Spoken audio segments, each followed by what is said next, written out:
جعل الله الكعبة البيت الحرام قياما للناس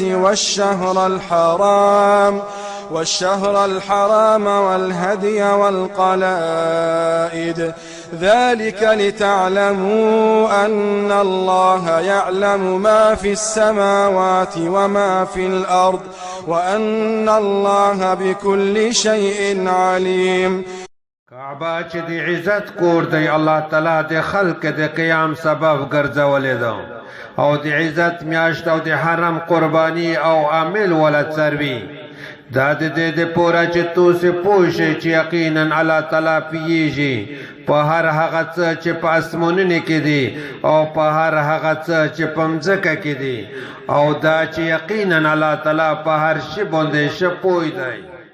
اعلموا أن الله شديد العقاب.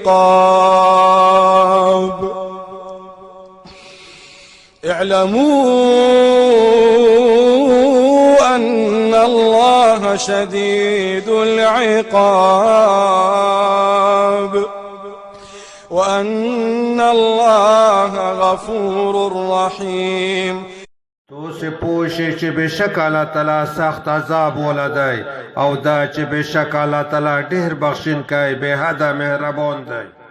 على الرسول إلا البلاغ والله يعلم ما تبدون وما تكتمون.